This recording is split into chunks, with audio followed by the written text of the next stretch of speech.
Interlude 5. Jord. Out of breath and full of panic, Jord spun as he ran, his blade rising just in time to block a killing strike.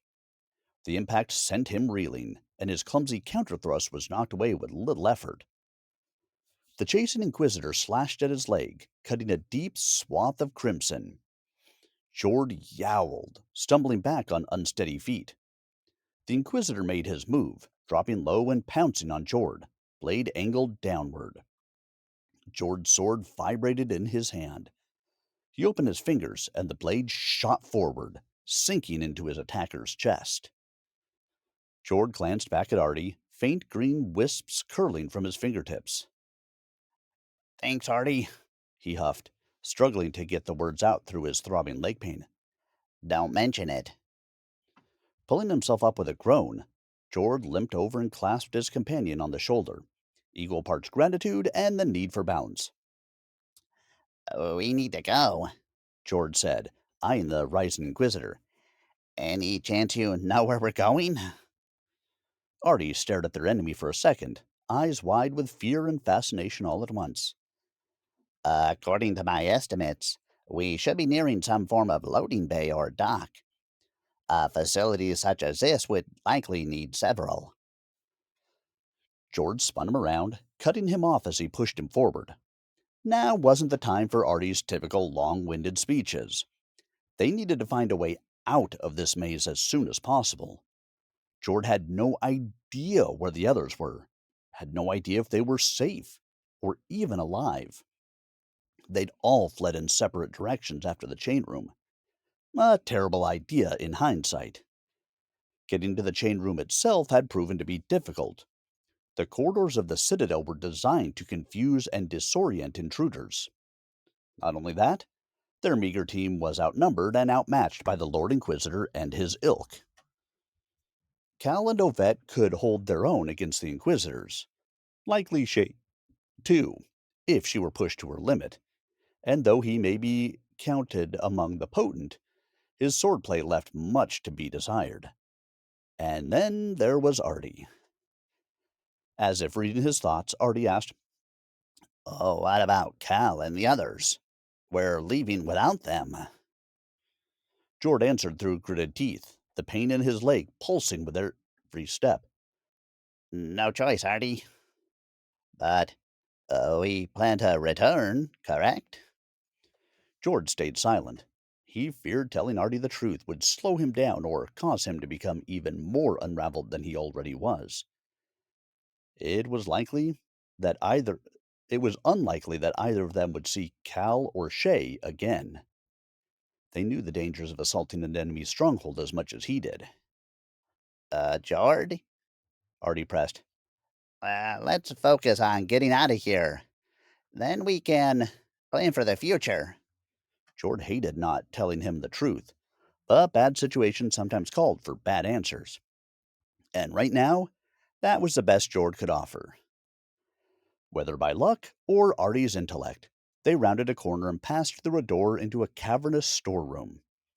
Stacked metal crates formed a series of labyrinthine pathways with a central aisle that ran toward a distant wall where wind howled through an open bay.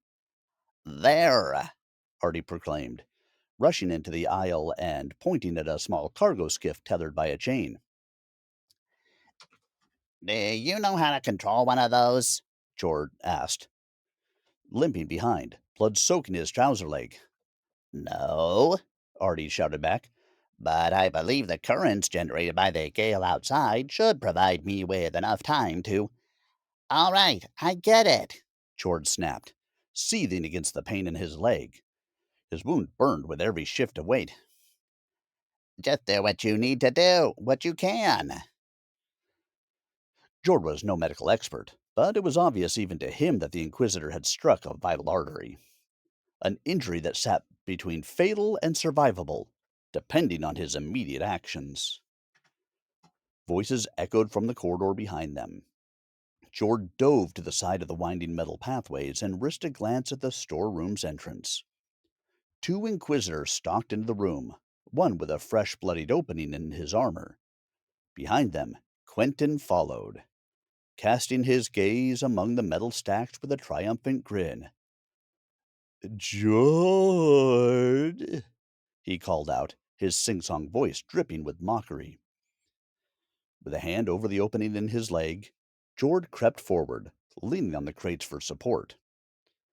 Ahead, Artie had dropped low near the skiff, though from fear or practicality, Jord had no idea. But he was thankful for the lad's instinct nonetheless. That was until Artie produced a small silver ball pockmarked with holes from his satchel. Jord stifled a shout and nearly toppled while waving to get Artie's attention. Lover, you're bleeding. Are you hurt? Quentin's voice echoed off the metal stacks, making it difficult to pinpoint exactly where he was. Come, let me nurse you back to health. I promise I'll be gentle. Jord bit his lip. He'd left a trail of blood in his wake, so hiding was pointless. Jord knew that. Quentin knew that. Quentin wasn't trying to find him. He didn't have to. All he had to do was wait until Jord didn't have the strength to fight back. If you come out now, I promise I won't hurt jittery Artie. Ask Shay if you don't believe me. Another glance revealed two additional Inquisitors, dragging a limp Shay between them, her blood smearing the floor. She's not looking so good, lover. Jord pressed the back of his head against the stack and cursed. His chances of leaving this room grew slimmer by the second, but he might still be able to get Artie and Shay out. Bringing his breathing down to a calmer rhythm, he limped into clear view, hands in the air. What do you want? He snapped. Quentin's predatory grin split his features in half. Why, you, of course. You're all I've ever wanted. Save it, Jord bit back. Just tell me what you need and let the others go. He shuffled forward, eyes flicking to Shay. Poor Shay. Quentin tilted up her limp head with his thumb and forefinger, moving it from side to side in a mock inspection. Her eyelids fluttered as Quentin turned her pale face toward Jord.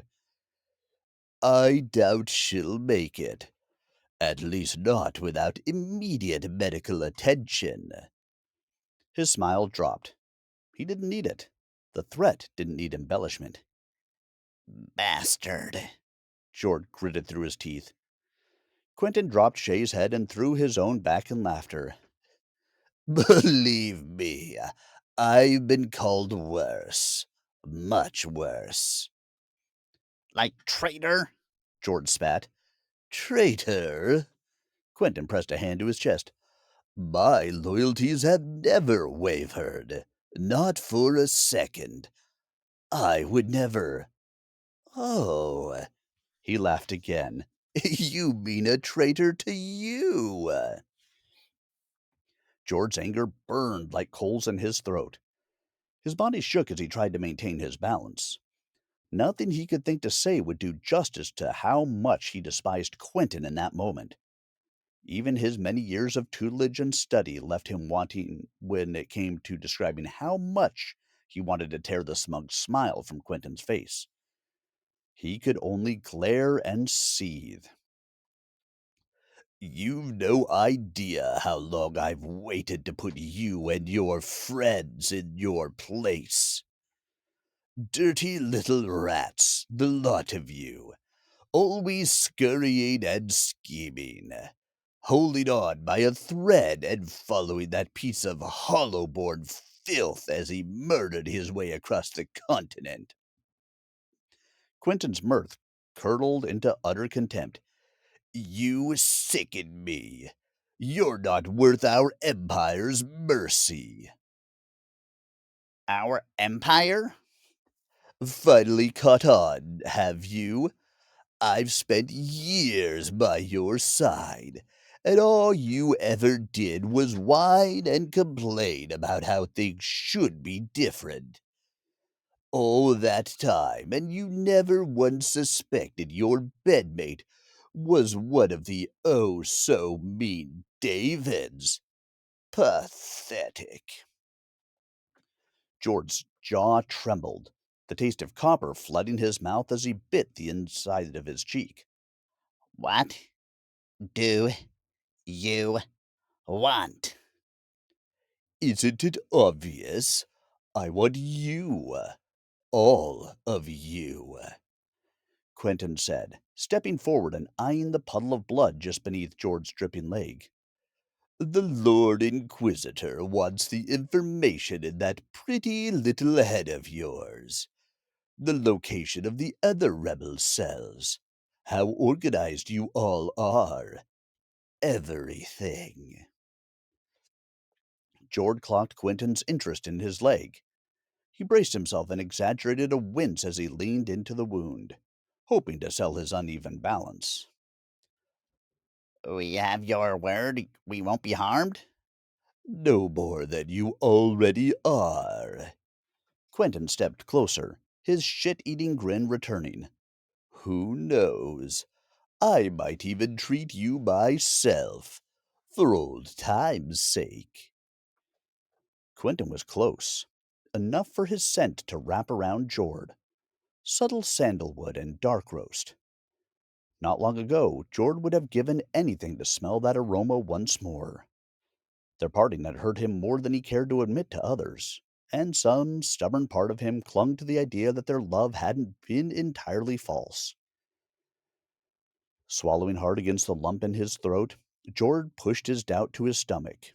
He stared his former lover dead in the eye and willed his gift into the palm of his hand.